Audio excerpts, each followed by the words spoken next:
Et ce qui est très beau chez Salten, c'est cette manière donc de jouer d'un jeu d'échelle où en fait il parle de choses très graves, mais comme il les attribue à un fan qui est très candide, qui est très innocent, en fait elles paraissent relativement légères.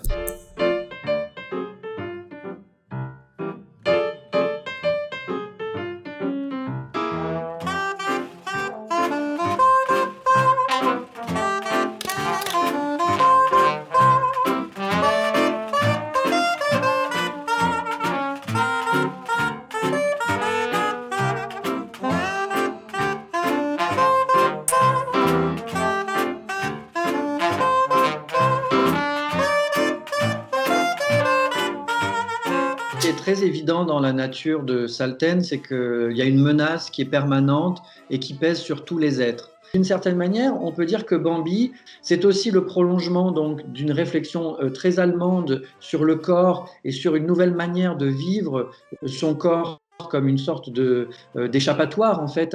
Et puis c'est surtout pour les Autrichiens une manière d'explorer leur paysage, quoi, parce qu'il y a malgré tout dans cet environnement-là un attachement aux Alpes qui est très fort.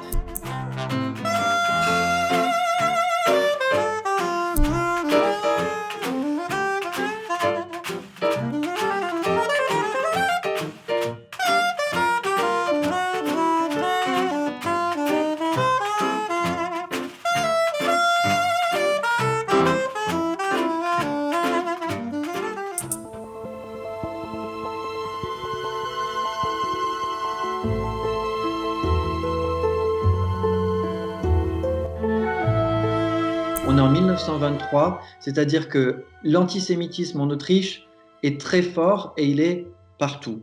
Une partie des peurs que raconte Bambi ne sont pas spécifiquement liées aux menaces qui pèsent sur les Juifs, elles sont liées aux terreurs et aux épreuves qu'ont traversées l'ensemble de la société, enfin des membres de la société autrichienne. Il y a une inquiétude qui vient, je crois, de la guerre, c'est-à-dire que vraiment les Juifs vivent une situation encore plus particulière, puisque non seulement la guerre, ils l'ont vécue comme les autres, mais en plus, ils continuent d'être l'objet d'une sorte de soupçon dans Bambi. C'est vraiment cette atmosphère qui est une menace latente.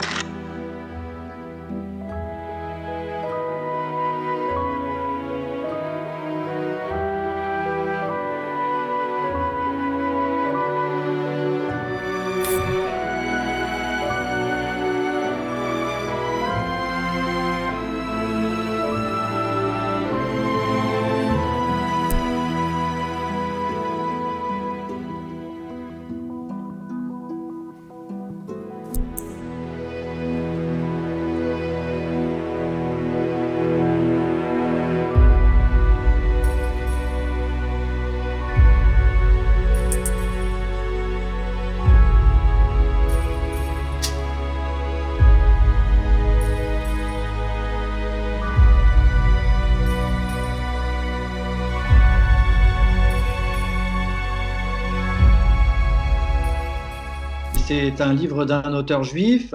On considère donc qu'il s'inscrit dans une loi générale de lutte contre l'influence des Juifs en littérature et dans la culture en général. C'est le grand délire antisémite du Reich.